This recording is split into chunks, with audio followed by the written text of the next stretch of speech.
All right, so hello, learners, welcome back to this very amazing lecture. And this is the part of our जो assistant professor examination और UGC net JRF के लिए target कर रहे हैं, तो उसमें ये एक नया लेक्चर मैं ऐड कर रहा हूँ. प्लेलिस्ट का लिंक डिस्क्रिप्शन में मिल जाएगा. And if you want to follow the whole series ना, तो आप जाकर के देख सकते हैं चैनल पे, right. And this playlist is also very very useful for the students जो PhD के लिए तैयारी कर रहे हैं. I for example PhD entrances के लिए, राइट, रिसर्चेस में काम आता है. उसके अलावा ये काम आएगा आपके जो ग्रेजुएट स्टूडेंट्स हैं उनके लिए. उसके अलावा जो PG कर रहे हैं, so these are basically totally dedicated special lectures. They are totally dedicated. And हाँ, ये वाले जो पर्टिकुलर लेक्चर्स है ये हिंदी में होंगे, right? And so these actually are very useful for both Hindi and English medium student, but explanation Hindi में करेंगे हम इसका, right? इंग्लिश में अगर हम बात करते हैं तो वो ऑलरेडी चैनल पे आप you can go and watch it. तो सबसे पहले आज हम बात करते हैं डॉक्टर भीमराव अंबेडकर की. वेरी वेरी क्रूशियल, बहुत ही इंपॉर्टेंट फिगर है. There is no need to explain कि क्या रोल रहा है इनका हमारे इंडियन कॉन्स्टिट्यूशन के डेवलपमेंट में, राइट. बात करते हैं डॉक्टर भीमराव अंबेडकर, बाबा साहब अंबेडकर भी बोलते हैं हमको. तो सबसे पहले स्टार्ट करते हैं कि बायोग्राफी से बेसिक देखते हैं इनके बारे में. बेसिक चीज देखेंगे, राइट. सबसे पहले कि भाई डॉक्टर भीमराव अम्बेडकर का जन्म कहाँ पर हुआ. तो सबसे ज्यादा इंपॉर्टेंट क्या है आपको इन वाले लेक्चर्स में जो मैं बोल रहा हूँ ना, उनको बहुत जरूरी से नोट कर लेना. एक नोटबुक जरूर लेकर के बैठो और कंटिन्यू रखो. So will start from the basic, और बेसिक से एडवांस जाएंगे. In yes, assistant professor specially RPSC जैसे examination, the level of examination so high, बहुत ज्यादा हाई जाता है. और उनके सारे क्वेश्चन हम यहीं पे सोल्व कर लेंगे. प्रीवियस ईयर क्वेश्चन भी देखेंगे हम, right? So you have to stick it to the end, तब आपको पता चलेगा the worth of this particular lecture. इसी चीज में बहुत सारे लेक्चर भी डाल रखे हैं आप. If you want to check it out, देख सकते हैं आप.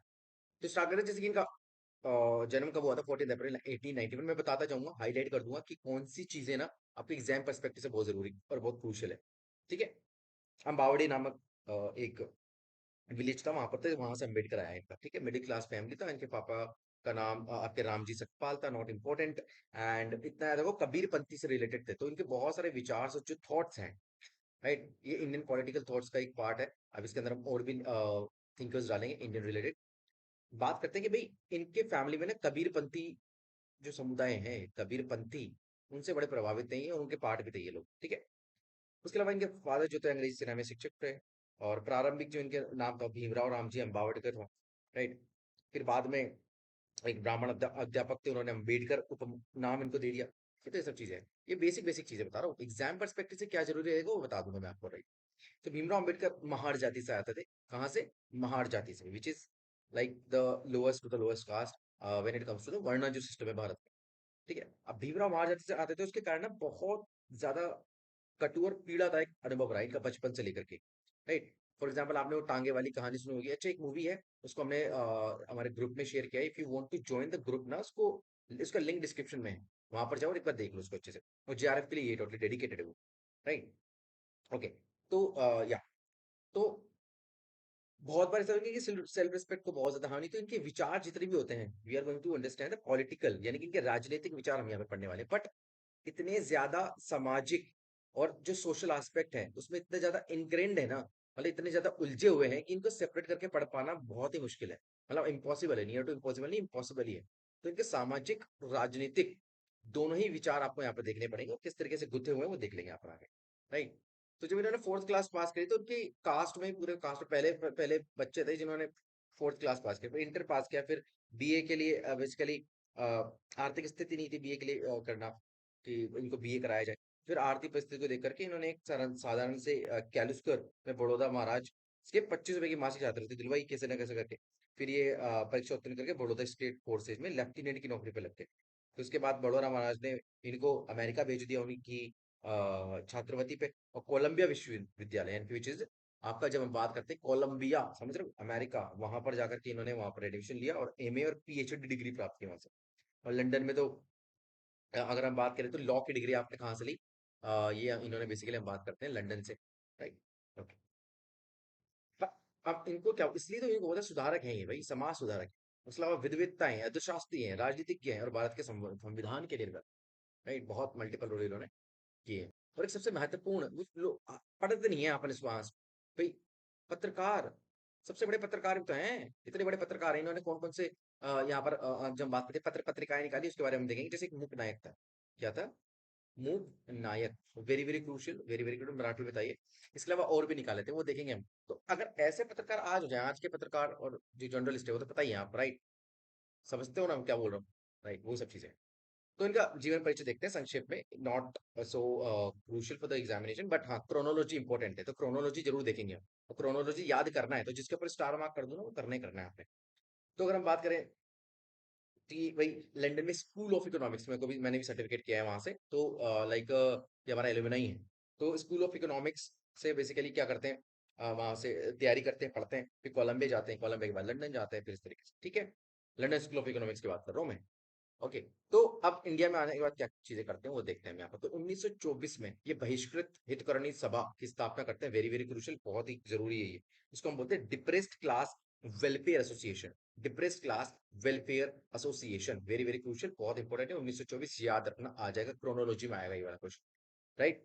नेक्स्ट हम बात करते हैं 1927 में इन्होंने क्या किया था, समाज समता संघ व समता सैनिक दल की स्थापना करी थी, राइट। फिर हम बात करते हैं 1927 में इन्होंने क्या किया था, बॉम्बे में विधानसभा के सदस्य चुने गए। उसके बाद हम बात करते हैं उसी साल महर सत्याग्रह, वी ये लेकर क्या गया, जैसे मतलब क्या होता था कि भाई मंदिरों में ना कुएं होते थे, अब उन कुएं से पानी पीना, उन मंदिरों में प्रवेश देना, राइट।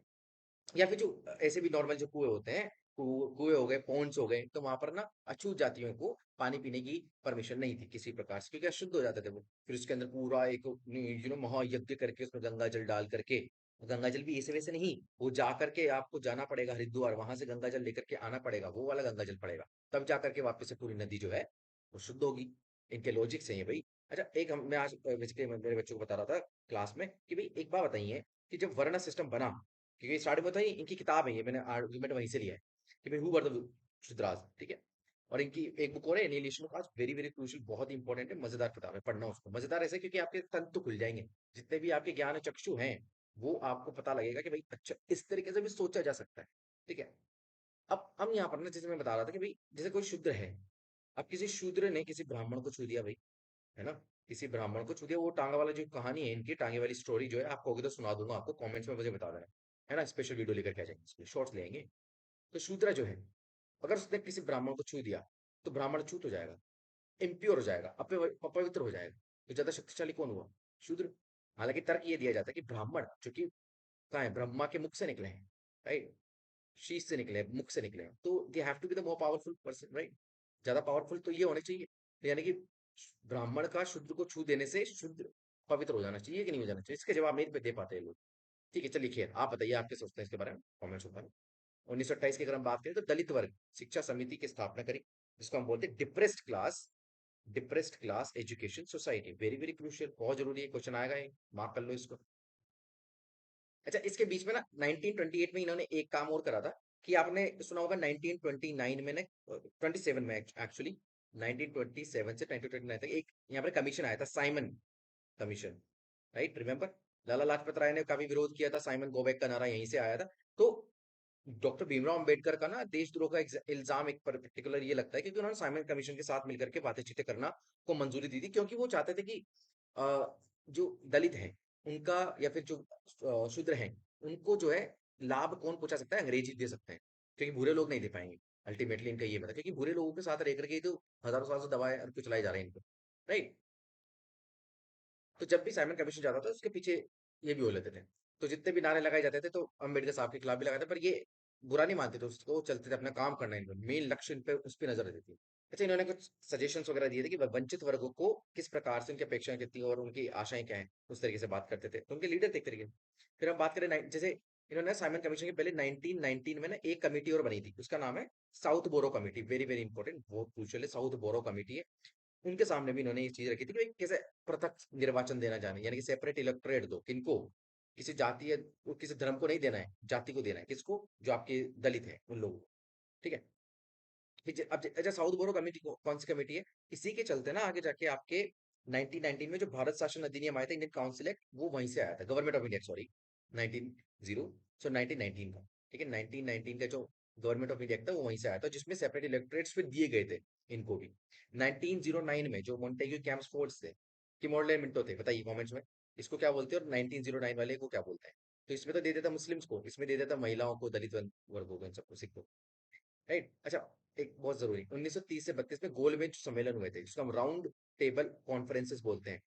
तो उसके निर्वाचन मंडल की मैं उसकी वकालत की कि भाई पृथक निर्वाचन जो मंडल बनेंगे कि भाई मतलब होना चाहिए किनका, किसके लिए, जो दलित हैं या फिर लो कास्ट हैं उनको, ठीक है। तो हम इसकी बात करते हैं तो ये तीनों उसमें गए थे राउंड टेबल कॉन्फ्रेंस में। 1900 अगर हम बात करें 32 की, तो उसने पूना समझौता का पूना पैक्ट किसके साथ किया, गांधी के साथ। किसके साथ किया, गांधी जी के साथ। ये तो यूपीएससी का पीवाईक्यू भाई भाई बार बार पूछा जाता है, प्री और मेंस दोनों में आया हुआ है। खैर, 1936 में अगर हम बात करें तो इंडिपेंडेंट लेबर पार्टी की स्थापना करी इन्होंने 1936 में, क्योंकि उनको पता है कि ब्रिटेन में जो एक ब्रिटिश लेबर पार्टी है, उसके चलते यहाँ पर भी इंडिया में किसी लेबर पार्टी होनी चाहिए जो इन लेबरों की, जो लोअर कास्ट है या फिर जो फाइनेंशियली बहुत पुअर है, उनकी बात करें। और ब्रिटेन में तो थी ऐसी, इंडिया में भी जरूरी थी, तो ये इंडिपेंडेंट लेबर पार्टी लेकर के आ गए। मुझे बताओ क्या अभी भी ये वाली पार्टी वर्किंग है या नहीं है।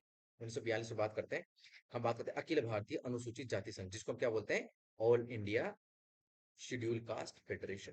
वेरी वेरी क्रूशियल, बहुत इंपॉर्टेंट है, अभी भी काम करती है, राइट। तो इस पार्टी ने बेसिकली सब कुछ बदल के रख दिया।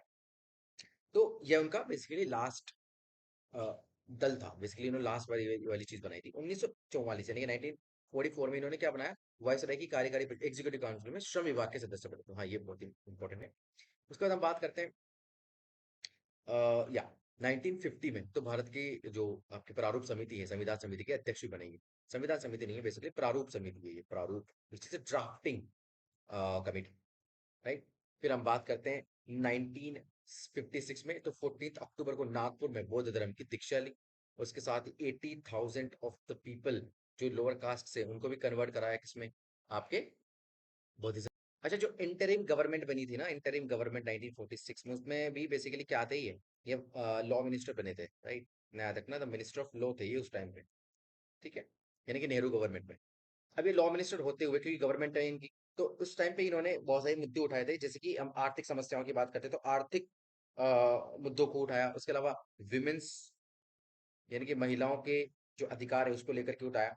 तो एक और बिल है हिंदू कोड बिल, अभी पढ़ेंगे इसके बारे में चर्चा में।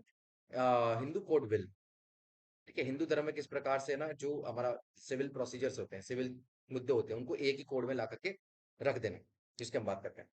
तो Hindu bill code bill pass नहीं हो पाया, तो उस मुद्दे पे इन्होंने त्याग पत्र दे दिया था और बोला था कि भाई विभिन्न, इनके शब्द यही हैं कि विभिन्न वर्गों और स्त्री पुरुष के बीच असमानता की समस्या को अनछुआ छोड़कर आर्थिक समस्याओं से संबंधित विधेयकों को पारित करने से हमारा संविधान एक मजाक बनकर रह चुका है और यह गोबर के ढेर पर महल बनाने जैसी बात होगी। यानी कि पहले महिलाओं को तो सुधारो, पहले महिलाओं की हालतों को सुधारो, नॉट महिलाओं को सुधारो, आई मीन द हालत उनकी सुधारो, क्योंकि बहुत बेहाल है ना। फिर 1952 में लोकसभा बेसिकली चुनाव, अम्बेडकर जी ने बोला कि बॉम्बे उत्तर जो क्षेत्र था, बॉम्बे नॉर्थ से उन्होंने लड़ा, तो शेड्यूल कास्ट फेडरेशन की पार्टी थी, तो चौथे स्थान पर रहे। विजेता कौन थे, कांग्रेस के प्रत्याशी थे नारायण साधव कालोलकर।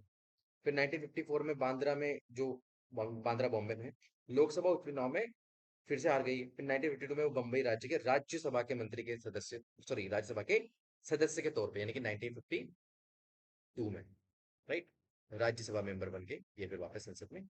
मेरा पहला क्वेश्चन आपसे ये है कि कि भाई डॉक्टर भीमराव अंबेडकर को आधुनिक युग का मनु किसने बोला, आधुनिक युग का मनु, क्योंकि मनुस्मृति में मानते नहीं थे, मनु में नहीं मानते थे, और मनु को जला दिया था बेसिकली, मनुस्मृति को इन्होंने, राइट, विरोध में। अब क्वेश्चन कहाँ से बनते हैं ये देखो, बहुत जरूरी है, बहुत ही ज्यादा क्रूशियल है। और इसकी देखो दो चीजें याद रखनी है, एक तो ईयर याद रख लेना, राइट, और क्रोनोलॉजी तो ये रख के लेना है, मतलब जैसे ईयर्स आ गए नॉर्मली, है ना, और क्रोनोलॉजी आ गई कि भाई पहले कौन सी है, कई, क्योंकि ये मैं क्यों बोल रहा हूँ, क्योंकि कई कई बार ना ईयर नहीं देते हैं, बस क्रोनोलॉजी पूछते हैं। अब आरपीएससी के पेपर उठाकर देखना ना, फिर पेपर का एनालिसिस में लेकर के आऊंगा, सोल्यूशन भी लेकर के आऊंगा, जितने भी आरपीएससी के द्वारा एपी में कराए गए हैं। उसके अलावा अदर स्टेट्स के भी जो एपी के एग्जामिनेशन है उसके मैं लेकर के आऊंगा with time. But you have to be very patient, right, और थोड़ा देखो और थोड़ा इसको रीच बढ़ाओ, इसलिए कह रहा हूँ लाइक कर देना और इसको शेयर कर दो जितना ज्यादा हो सके।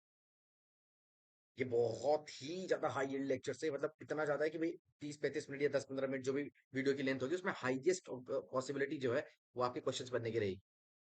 बहुत ही जबरदस्त सोर्स है और वहां से लेकर के आना सब चीज, राइट। अभी तो पढ़ते जाओ, आप देखो लोग लेक्चर का एनालिसिस देखो अच्छे से, फिर समझ आएगा। अच्छा, एक बुक और 1913 में, वो ऐड कर लेना इसके अंदर, राना डे, गांधी एंड जिन्ना। क्या लिखा मैंने, राना डे, गांधी एंड जिन्ना, ठीक है, ये भी किसने लिखी, इन्होंने लिखी 1913 में। उसके बाद है कास्ट इन इंडिया 1917 में। फिर small holdings in India and their remedies 1918 में। Right. The problems of the rupee 1923 में। बेसिकली क्या था इनका, एक थीसिस था इकोनॉमिक्स पर related to the rupees and falling, और उस पे बुक बेसिकली बाद में पब्लिश हुई। एनाइलिएशन ऑफ कास्ट 1936 में आया था। उसके बाद बात करते हैं थॉट्स ऑन पाकिस्तान 1940। इतना कंटेंट जनरेट कर दिया कि आज दिन तक भी और पूरा का पूरा ऑनलाइन अवेलेबल नहीं है, इतना लिखवा चुके हैं, लिख चुके हैं बेसिकली। गांधी एंड गांधीज्म 1943 में आया था। What Congress and Gandhi have done to the untouchable 1945 में आया था। उसके बाद अगर हम बात करें तो हु वर द शुद्राज, ये 1946 में आया था। नोट्स जरूर आपको जो है उसमें मिल जाएंगे टेलीग्राम पे। स्टेट्स एंड माइनॉरिटीज 1947 में आया था, ये 1946 है, ये 1947 है। फिर द अनटचेबल्स हु वर दे, तो अगर हम बात करें तो 1948 में आया था ये। उसके बाद हम बात करेंगे the thoughts on the linguistic states 1955 में आया था ये, राइट, 1955 में। Please mention it. Riddles in Hinduism 1956 में आया था। और द बुद्धा एंड हिज धम्मा 1956 में आया था। और वो वेटिंग फॉर अ वीजा इनकी ऑटोबायोग्राफी है ये। ठीक है, ये बहुत ही क्रूशियल है, बहुत जरूरी। क्वेश्चन में आपसे इन्होंने अपनी ऑटोबायोग्राफी कौन सा ईयर में लिखी, तो ईयर कमेंट्स में बताना मुझे, ठीक है, बहुत जरूरी। क्वेश्चन के आंसर करना बहुत जरूरी। इसके अलावा देखें तो इनके जो पत्रिकाएं थी, इनकी द मैगजीन जो थी, वो है उनमें से एक मुकनायक है, एक बहिष्कृत भारत है। और ये दोनों अखबार किसमें थे आपके, मराठी में, मुकनायक एंड बहिष्कृत भारत। ठीक है, ये दोनों है। इसके अलावा एक और था, उसको हम बोलते समता। और समता आपके किसमें था, ये बेसिकली पत्रिका थी, राइट। ओके, तो ये दोनों याद रखना, ये दोनों मराठी में। अच्छा, ये वाली जो बुक है जो मैंने हाईलाइट की है, annihilation of caste, my personal favourite. और क्यों, क्योंकि इन्होंने जड़ पकड़ ली इसके अंदर। क्या, इन्होंने कास्ट की जड़ पकड़ ली। क्यों, देखो एनाइलिएशन ऑफ कास्ट एज इन कोई बुक नहीं है, बेसिकली ये भाषण था 1936 में इन्होंने दिया था। तो कि बेसिकली क्या, इन्होंने एक हिंदू धर्म के प्रति कड़ी आलोचना हो जाने के कारण ना, वहां पर एक सम्मेलन हो रहा था जो हुआ नहीं बाद में। तो फिर ये बाद में बुक के फॉर्म में छपाई है। ठीक है, ये भाषण उसी के लिए तैयार किया गया। तो अम्बेडकर ने इसमें क्या बोला कि हम चाहते हैं कि भाई अंतरजातीय भोजन हो, राइट, जो सहभोज करते हैं। उसके अलावा अन्य उपाय बताए इन्होंने कि जाति उन्मूलन का वास्तविक उपाय क्या हो सकता है, जो करते हैं बेसिकली। और अंतरजातीय विवाह कर लो, इंटरकास्ट मैरिजेस होती है, और कुछ भी जाति प्रथा का समाधान नहीं है। ये वाली बोलते हैं कि जाति प्रथा ऐसे ही खत्म होगी, जातियों को धुंधली कर दिया जाए। कैसे, अंतरजातीय भोज करा दो और अंतरजातीय विवाह इसके बाद कर। ठीक है। अच्छा, ये वाली किताब देखो, ये बहुत जरूरी है, हु वर द शूद्रास। अच्छा, इसके अंदर इन्होंने बताया क्या बोला, इस पुस्तक में इन्होंने जाति व्यवस्था के जो वेदों के आधार पर स्पष्ट किया गया था उसको बताया।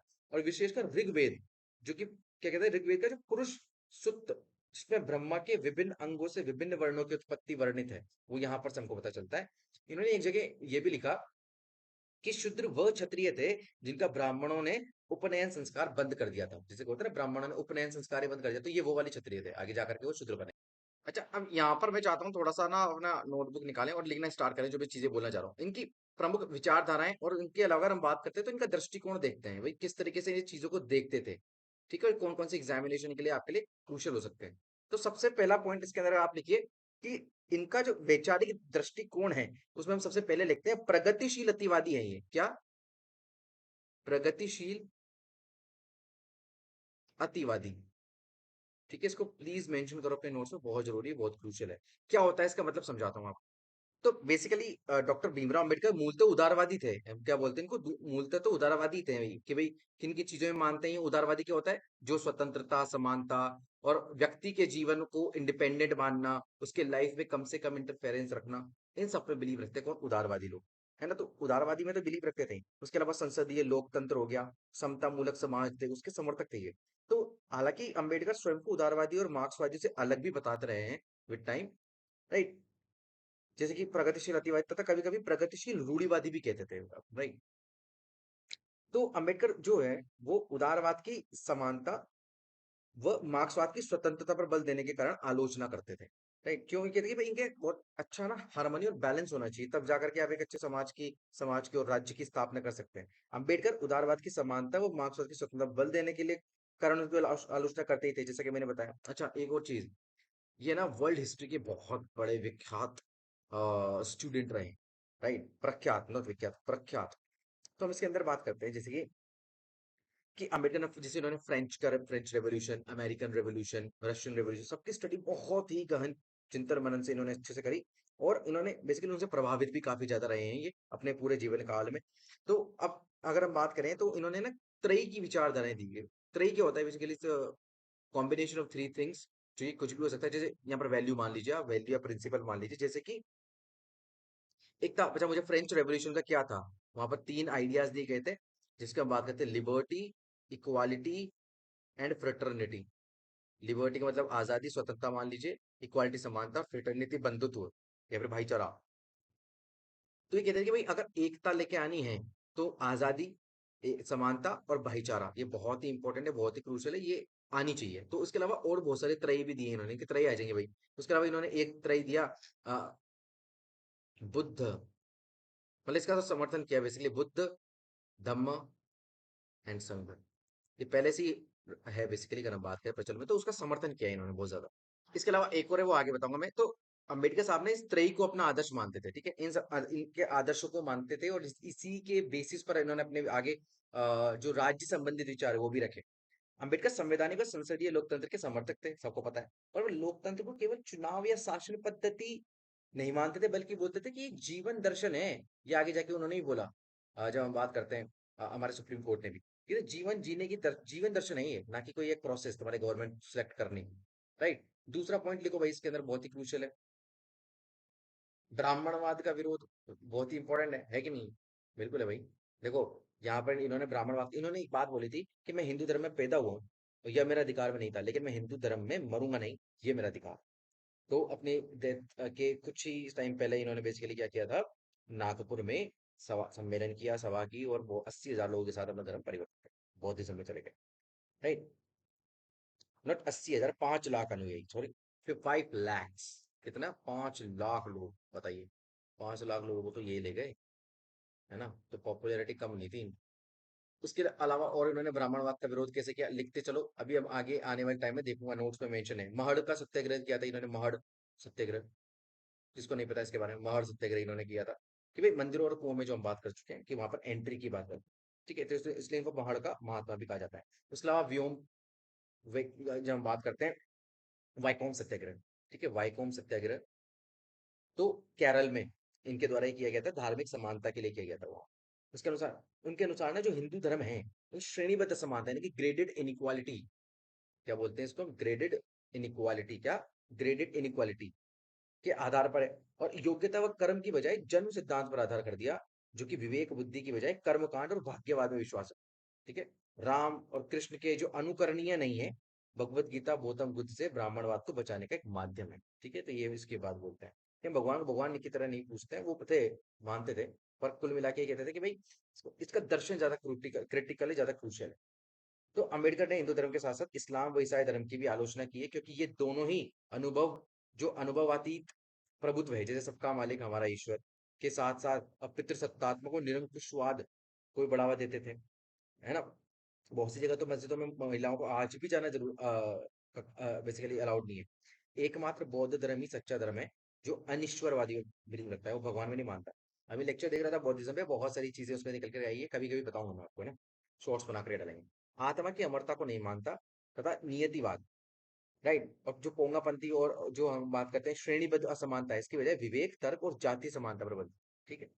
अब अंबेडकर के जीवन में जो दर्शन और कर्म है, उसका समन्वय दृष्टिगत हमको दिखता ही है साफ साफ। और उन्होंने अपने विचार जगत और जो कर्म है, कर्म जगत के बीच में समन्वय किया है।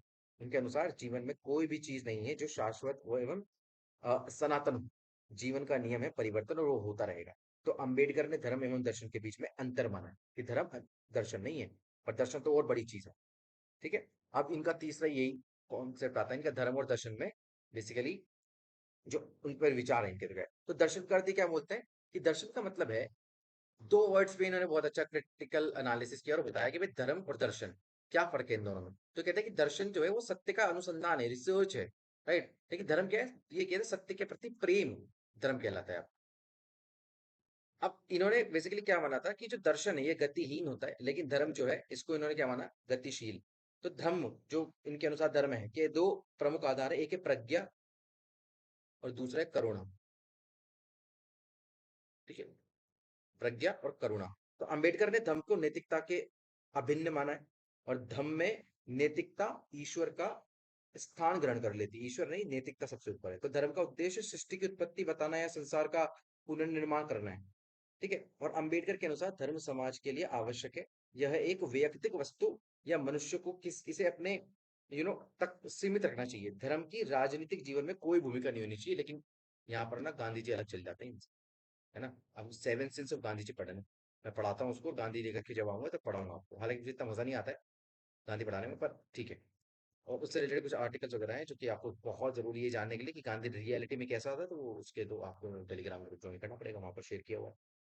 तो ये कहते हैं कि एक आदर्श समाज संगठन के लिए अंबेडकर ने धार्मिक स्वतंत्रता को आवश्यक माना। ये हो गया। नेक्स्ट आप आ जाओ भाई, यहाँ पर कोर्ट पॉइंट की जब हम बात करते हैं, जैसे से करो, हाँ, कोर्ट पॉइंट की जब हम बात करते हैं, ये जब हम बात करेंगे तो वर्ण व्यवस्था, जाति व्यवस्था, और उसके बाद हम बात करते हैं जो छुआछूत है उसका विरोध। ये सब लिखा हुआ है, मैंने आगे पर लिख के इसलिए बता रहा था कि यू कैन अंडरस्टैंड, राइट, ज्यादा अच्छे से समझ आएगा। तो ये होता है कि वर्ण व्यवस्था है और जाति व्यवस्था में समान कमियां हैं। हालांकि वर्ण अलग होता है, जाति अलग होती है। ठीक है, दोनों श्रेणीबद्ध समानता यानी कि जो ग्रेडेड इनइक्वालिटी उसको, तथा विवेक और बुद्धि की बजाय जन्म सिद्धांत पर फोकस करते हैं, और इसी के खिलाफ थे ये। जन्म सिद्धांत के बेसिस पर ही खिलाफ थे। गांधी भी लगता है इस मामले में कुछ ना कुछ आप देखने को मिलेगा, सारी समानता है। वो बोलते थे कि ये भी कर्म के आधार पर होना चाहिए, कि कर्म किस प्रकार हम करते हैं उसके आधार पर हमको उस वर्ण में डालना चाहिए, पर जरूरी है। ये गांधी जी कहते थे कि वर्ण व्यवस्था जरूरी है, उसको खत्म नहीं कर सकते आप। लेकिन ये कहते हैं कि तबाह कर दो इसको, तो उड़ा दो, खत्म करो। तभी तो उन्होंने ये वाली बात बोली कि हिंदू धर्म और जाति व्यवस्था एक दूसरे से पृथक नहीं हो सकते। और अगर पृथक नहीं है तो ये दोनों को बेसिकली, अगर हिंदू धर्म को सुधारना है तो जाति व्यवस्था को खत्म होना पड़ेगा ना। क्योंकि अगर पृथक हो ही नहीं सकते, अलग हो ही नहीं सकते, तो किस प्रकार से सुधारा जाएगा, जरूरी पॉसिबल नहीं है। तो छुआछूत जाति व्यवस्था जैसे अलग है। अम्बेडकर ने अपनी पुस्तक में द अटैचमेंट में लिखते हुए बोला है कि अछूत वे टूटे हुए लोग हैं, ब्रोकन मैन है। क्या बोला इन्होंने? अछूत कौन है? Broken man. ठीक है, sorry for the hand writing. जो अछूत है वो ब्रोकन मैन है, जो ग्रामीण समुदायों की सीमा से बाहर रहते हैं। ग्रामीण समुदायों की सीमा से बाहर रहते हैं, और इन लोगों ने बौद्ध धर्म व गोमांस को त्यागने से मना कर दिया, अतः इन्हें अछूत बना दिया। ठीक है, इतनी सी बात है। फिर नेक्स्ट हम बात करते हैं कि जो जाति के उद्भव का कारण है वो बौद्ध धर्मी उद्भव है। और अंबेडकर ने जाति व्यवस्था उन्मूलन के लिए अंतर जातीय जो विवाह है और भोज है उसका सुझाव भी दिया था। तो ये सब चीजें, फिर उन्होंने एनाइलिएशन ऑफ कास्ट बुक लिखी, उस पर जाति प्रथा, बुक नहीं थी, फिर मैं बता रहा हूँ, स्पीच थी वो। ठीक है। तो ये सब चीजें हैं जिसके अंदर पूरा सब कुछ एनालिसिस। अब अगर हम इनकी सामाजिक न्याय की बात करते हैं, यहाँ पर सामाजिक न्याय जो कि जाति प्रथा का उन्मूलन, समानता की स्थापना करते हैं, तो अछूतों को जो सामाजिक, राजनीतिक और आर्थिक हाशिकरण से निकालकर मुख्य भूमिका में लाना जरूरी है, तथा सामाजिक न्याय की स्थापना आवश्यक है। ये वाली इस बात को लेकर के चलते हुए इस बात को बड़ी प्रचंडता से बोलते हैं। तो अम्बेडकर के अनुसार मनुष्य के जीवन में धर्म और राजनीति की अपेक्षा समाज की जो अधिक महत्वपूर्ण भूमिका होती है, राइट। और अंबेडकर की आदर्श राज्य की जो, आदर्श समाज की जो धारणा है उसमें स्वतंत्र, समानता और बंधुत्व, ये एक और तरई है, के सिद्धांतों पर आधारित होगा।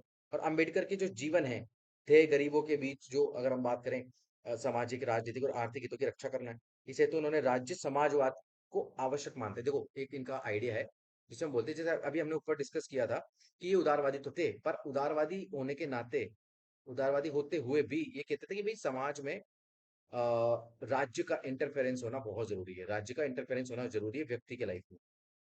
क्योंकि जो गरीब हैं, जो पीड़ित हैं, उन वर्ग को अगर आप ऐसे छोड़ दोगे कि भाई ठीक है, the forces of invisible hand, ये supply force, supply and demand force पे छोड़ देंगे, तो वो तो सर्वाइव ही नहीं कर पाएंगे। पहले उनको इक्वल फुट पे लाने की जरूरत है। तो राज्य का इंटरफेरेंस बहुत जरूरी है, तभी तो राज्य द्वारा संविधान में, कानूनों में ये इनिशिएटिव्स लेकर के आए गए, इन्हीं की देने में, राइट। तो ये है। तो इन्होंने 3 प्रकार की सुरक्षा बताएं कि कौन-कौन से प्रकार की सुरक्षा हो सकती है सामाजिक न्याय से लड़ने के लिए। एक तो है autonomous political representation, autonomous political representation, Hindi में बोलता हूँ, इसको लिख लो आप, स्वायत्त राजनीतिक प्रतिनिधित्व। ये एक बहुत जरूरी है कि मैंने, यानी कि राजनीति में पृथक प्रतिनिधित्व या आरक्षण देना किसी भी प्रकार से, या तो सेपरेट इलेक्टोरेट दे दो या फिर आरक्षण दे दो। दूसरा, पहला तो हो गया ये। दूसरा हो गया आपका जो वंचित समूह है, उनको जो पब्लिक, जो पब्लिक फील्ड है या फिर पब्लिक, जब हम बात करते हैं कि पब्लिक एम्प्लॉयमेंट की बात करते हैं, पब्लिक एम्प्लॉयमेंट सरकारी नौकरियों की, तो उसमें रिजर्वेशन दे दो। राइट, दूसरा ये है। और तीसरा, इन सबके लिए सार्वजनिक विवेक की बजाय निश्चित संवैधानिक उपाय कर दो।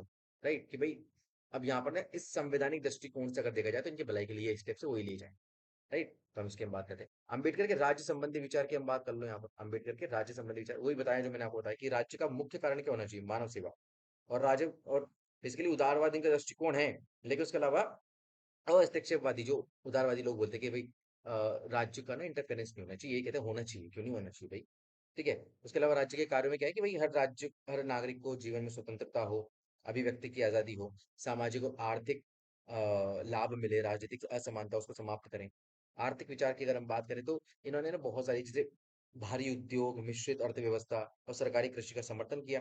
अम्बेडकर को के आर्थिक विचार को अगर हम देखें तो बहुत सारी किताबें हैं इनकी, जैसे कि आप लिखना स्टार्ट करो, administration and the finance of east India company इन्होंने लिखी 1915 में, the evolution of the provincial finance in British India 1925 में लिखी, द प्रॉब्लम ऑफ द रूपी ये लिखा, बहुत इंपॉर्टेंट है कि भाई उत्पत्ति कहाँ से हुई इस प्रॉब्लम की, क्योंकि रुपया बहुत गिर रहा था। फिर आता है the problem of paper, the problem of small holdings in India and their remedies, ठीक है।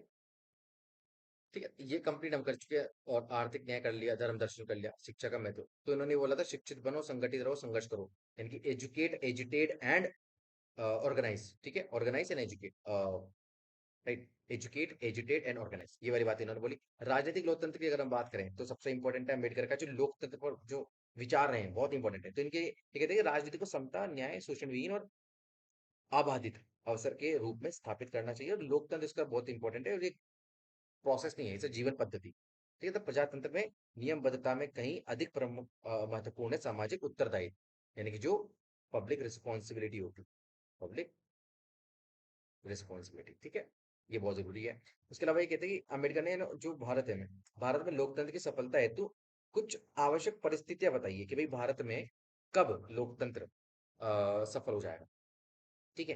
तो हम बोलते हैं जैसे राजनीतिक लोकतंत्र से पूर्व सामाजिक और आर्थिक लोकतंत्र आना बहुत जरूरी है, ठीक है। देखिए भाई पॉलिटिकली तो लेकर के आगे, इसी को लेकर के एक इंटरव्यू वायरल है इनका बीबीसी पे, आज आप देख सकते हो उसको, आप आज भी, राइट, उसका लिंक भी दे दूंगा डिस्क्रिप्शन में। तो बीबीसी पर इंटरव्यू है कि कहते हैं भारत में जो है लोकतंत्र फेल हो जाएगा आगे जाकर के, संसदीय प्रणाली भी नहीं चलेगी आगे, ठीक है। वो क्यों बोलते थे, वो इसलिए बोलते थे कि भाई तुमने आर्थिक और सामाजिक असमानता नहीं हटाई, लोकतंत्र नहीं आया, आप राजनीतिक लोकतंत्र लेकर के आए, ये ओनली सिंगल फैक्ट है, और आर्ग्यूमेंट है इनका। और बहुदलीय व्यवस्था हो, दूसरा, तीसरा है प्रभावी व सशक्त विपक्ष हो, फिर जागरूक जनमत व स्वतंत्र मीडिया, और मीडिया की तो आपको बताइए दो कौड़ी के जो यूट्यूब के टीचर्स हैं, राइट, बता दिया वो तो बेसिकली। खैर, लोकतंत्र स्वस्थ संवैधानिक परंपराओं के पालन पर आधारित हो, तो ये भी बड़ा क्रूशियल है। अब इनकी ना तीन चेतावनियां हैं, वो कौन कौन सी, वो देख लेते हैं। अच्छा, धर्म दर्शन देख लेना, ये सब चीजों की।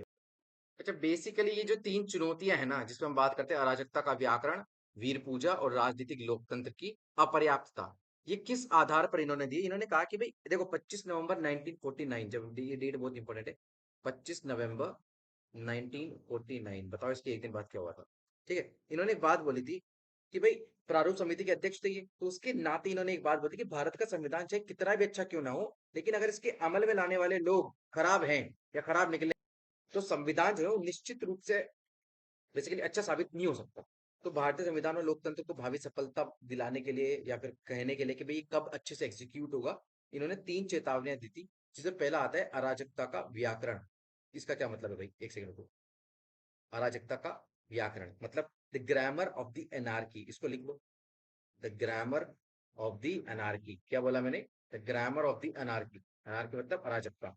कब, बेसिकली इससे मुक्ति होना बहुत जरूरी है, इससे मुक्ति होना बहुत जरूरी है हमारी, ठीक है, इसी बात को बोलते हैं। तो इसमें क्या है कि ये देखिए चूंकि देश अब आजाद हो चुका है तथा स्वयं का संविधान हम लागू हो जाएगा, ऐसे में राज्य विरोध के क्रांतिकारी व हिंसक तरीकों के साथ साथ असहयोग, सविनय अवज्ञा और सत्याग्रह जैसे तरीकों को भी छोड़ना चाहिए, राइट। क्योंकि ये बोलते थे कि भाई इन सब का संबंध ना अराजकता से है सीधा सीधा, तो अगर ये असंवैधानिक तरीके भी हैं, तो इनकी वजह संवैधानिक साधनों का प्रयोग हमें करना चाहिए। कितना क्रूशियल, कितना इंटरेस्टिंग पॉइंट है ये, कि भाई जो हिंसात्मक क्रांतिकारी चीजें हैं उसके अलावा हमें जो असहयोग है, सत्याग्रह है, सविनय अवज्ञा आंदोलन है, इन सबको भी छोड़ना पड़ेगा, ये तरीके छोड़ने की बारी है भाई अब, है ना। दूसरा आता है वीर पूजा, मतलब हीरो वर्शिप, क्या बोला मैंने, हीरो वर्शिप। कभी कभी क्या होता है, जैसे अभी भी एक बहुत बड़े नेता है जिनके नाम पर लोग भड़कने को तैयार हो जाते हैं, मतलब रेडी बैठे रहते हैं, अगर उनका नाम भी ले लिया तो उनके लिए कर मटने के लिए तैयार हैं, पर असल में हो क्या रहा है, क्या देश बेचा जा रहा है, बताइए मुझे। खैर, आ, इसको एक्सप्लेन करते हुए पता है इन्होंने क्या बोला था, इन्होंने बोला था, अच्छा, वीर पूजा का निषेध, इसका भी निषेध करने की बात बोलते हैं यहाँ पर, ये निषेध, सबको रोको। तो कहते हैं जॉन स्टुअर्ट मिल थे, जेएस मिल, जिसका लेक्चर ऑलरेडी डाल चुका हूँ, एक दो तरीके से डाला, एक तो इंग्लिश में डाला और एक हिंदी में डाला है, दोनों देख सकते हो, दोनों के लिंक डिस्क्रिप्शन में डाल दो, राइट। तो उन्होंने कहा, जॉन स्टुअर्ट मिल को बेसिकली उन्होंने दोहराते हुए कहा कि किसी भी महान व्यक्ति के पैरों पर अपनी आजादी ना रखें और ना ही उन पर इतना विश्वास करें जो उसे आपके संसाधनों को नष्ट करने के सक्षम बनाता है। कि इतना भी मत बनाओ कि आपसे सब कुछ छीन ले वो, कि खत्म कर दे, नष्ट ही कर दे, आपको तबाह कर दे। तो उन्होंने कहा कि जो महान पुरुष के प्रति जिन्होंने उम्र भर देश की सेवा की है, कृतज्ञ होने की कोई बुराई नहीं है, पर कृतज्ञता की भी सीमाएं होती हैं। जैसे एक Irish patriot Daniel O'Connell थे। उन्होंने कहा कि भाई, उन्होंने एक बात बोली थी कि कोई भी व्यक्ति अपने सम्मान के मूल्य पर कृतज्ञ नहीं हो सकता, कोई भी स्त्री अपनी पवित्रता के मूल्य पर कृतज्ञ नहीं हो सकती, और कोई राष्ट्र अपनी स्वतंत्रता के मूल्य पर कृतज्ञ नहीं हो सकता। ब्यूटीफुल है ये। एक तो जेस मिल वाला स्टेटमेंट देख लेना, और एक आयरिश पैट्रियोट थे, डैनियल ओ कैनल। ठीक है, सॉरी फॉर दी स्पेलिंग, अगर गलत हो तो चेक कर लेना, राइट। तो ये आयरिश थे। टोटल बात क्या कह रहे हैं, कि कह रहे हैं भाई, अगर किसी के प्रति कृतज्ञ हो तो बिच थोड़ी जाओगे भाई उनके सामने, है ना। तो भाई आपको ऐसे थोड़ी ना कि आपको सब कुछ दे दें, अपना त्याग कर दें, ये जरूरी नहीं है, और देश के मामले में तो बिल्कुल भी नहीं, राइट। तो कहते हैं इनके अनुसार ना, भक्ति, भक्ति मार्ग, नायक पूजा भारत में अन्य देशों की बजाय ज्यादा है, और अतः इन्हें चेतावनी दी है कि धर्म में भक्ति आत्मा के उद्धार का मार्ग हो सकता है, लेकिन राजनीति में भक्ति या नायक पूजा गिरावट व तानाशाही के लिए एक निश्चित मार्ग है। तो अभी देश अगर आपको इस वक्त तानाशाही की तरफ जाता हुआ दिख रहा है और नहीं दिख रहा, तो कमेंट्स में आ जाना, डिस्कस कर लेंगे कि भाई देश अभी तानाशाही की तरफ नहीं जा रहा है। कुछ सिम्टम्स यहाँ पे शेयर कर दूंगा, पता चल जाएगा कुछ सालों में कि इंडिया बेसिकली कब लोकतंत्र हुआ करता था, पता नहीं चलेगा। ऑलराइट, समझदार को इशारा काफी है, आगे बढ़ते हैं। राजनीतिक लोकतंत्र की अपर्याप्तता।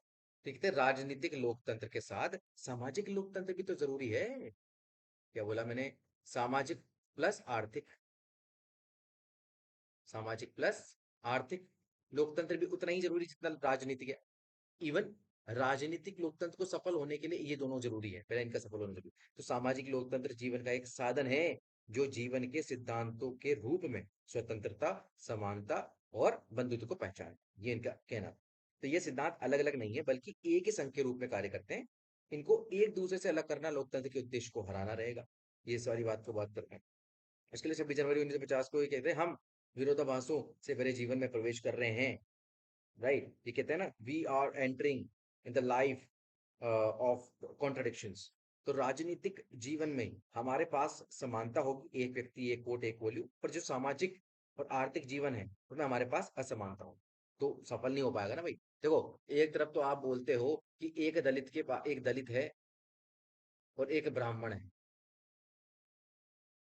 अब ब्राह्मण के पास भी एक वोट है, इसके पास भी एक वोट है, और दोनों की वोट बराबर है, वैल्यू भी बराबर है। तो लेकिन दलित ब्राह्मण को छू नहीं सकता, और ब्राह्मण इस पे तुतकारता है ना। समाज में दलितों की इज्जत कम है। तो ये सफल हो पाएगा क्या पॉलिटिकल? वोट क्यों देंगे? वोट देंगे तो अपने दल के लोगों को देंगे, ये भी उस प्रकार से करेंगे कि जहां पर ब्राह्मणों की वर्चस्व बना रहे, ऐसे व्यक्ति को वोट दें। तो कुल मिला के पॉलिटिक्स में अगर राजनीतिक लोकतंत्र को स्थापित करना है, तो आपको सामाजिक और आर्थिक जीवन में समता लानी पड़ेगी। ठीक है।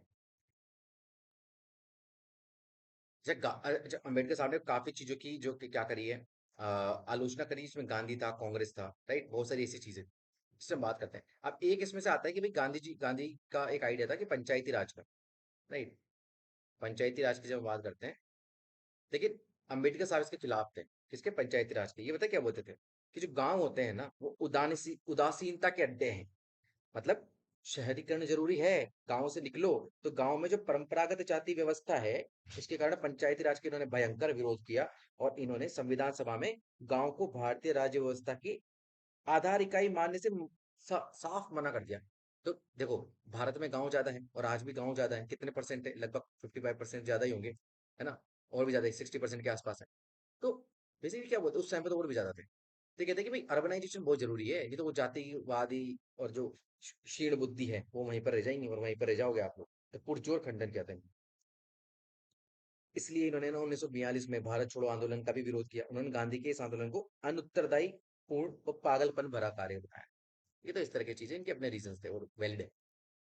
अच्छा, एक बात और, ये भी एक इंपॉर्टेंट थॉट है कि भाषाई जो राज्य है, कि भाषा के आधार पर बनाए गए राज्य, क्योंकि उस टाइम पे बड़ी प्रबल और बहुत ही ज्यादा इंपॉर्टेंट डिबेट थी ये। तो अम्बेडकर सपोर्ट करते थे भैया कि भाई भाषा के आधार पर राज्य को बना सकते हैं। कि भाषाई व छोटे राज्य के समर्थन उन्होंने दो तर्क दिए थे। पहला तो ये था कि इससे लोकतंत्र का क्रियान्वयन आसान हो जाएगा, कि यार सिंपल सी बात है, ये सोचते उस प्रकार थे, ठीक है, कि अगर हम इसके आधार पर इसको ना तो इसको गवर्न करना बड़ा आसान हो जाएगा। और दूसरा था कि इससे जातीय व सांस्कृतिक तनाव दूर हो जाएंगे और एकता बढ़ेगी, कि भाई मराठी बोलने वाले चलो बोलते हैं, एक चीज है वो सब चीजें। तो भाषाई राज्य के निर्माण के तो पक्षधर थे ही थे, परंतु किसी भाषा की राज्य की सरकारी भाषा बनाने को भी संकीर्णता और राष्ट्रीय एकता की खतरा मानते थे, कि वो मत करो, उसके लिए हम ऑफिशियल लैंग्वेज लेकर के आ जाएंगे, पर ये तो रखो। तो इनकी एक बुक थी थॉट्स ऑन लिंग्विस्टिक स्टेट्स। इनकी एक बुक थी thoughts on linguistic, sorry for the handwriting, states, ठीक है। अब ये किताब इन्होंने लिखी थी 1955 में। उस टाइम पे प्रबल थी बहुत ज्यादा डिबेट में। राज्य का पुनर्गठन आयोग, जब फजल अली आयोग थी, उसकी रिपोर्ट के संदर्भ में लिखा था कि मेमनों के ऊन कतर लिए गए हैं और वे सर्दी की तीव्रता महसूस कर रहे हैं, तो उस पर तंज कसते सुनने वाली बात बोली। इन सबके बावजूद भी वे राष्ट्रीय एकता और अखंडता के लिए एक संघीय व्यवस्था चाहते थे, कि केंद्र हो लेकिन मजबूत हो, राइट, राज्य को इतनी शक्ति मत दो कि उसके चलते वो केंद्र ही ना कुछ कर पाए, ठीक है। तो स्ट्रॉन्ग सेंटर की बात करते थे। इसके अलावा अखिल भारतीय दल जो दलित वर्ग है उसके अध्यक्ष भी रहे हैं। लेबर पार्टी में इन्होंने चुनाव में इलेक्शन करवाए थे, वोट आए थे। और पीपल्स एक्शन सोसाइटी की भी स्थापना इन्होंने की। तो ये सब हम डिस्कस कर चुके हैं ऊपर। तो ये था आपका कुल मिला के, अगर हम बात करें तो total the Bhimrao Ambedkar for the RPSC examination, और जो टारगेट ऑडियंस मैंने ऑलरेडी बता चुका हूँ, ठीक है। असिस्टेंट प्रोफेसर जीआरएफ के लिए भी क्रूशियल है, बहुत जरूरी है ये। इसलिए इसमें क्या याद रखना, क्रोनोलॉजी, इवेंट्स की क्रोनोलॉजी याद रख लेना, और इनके बुक्स वगैरह सब याद रख लेना, ठीक है।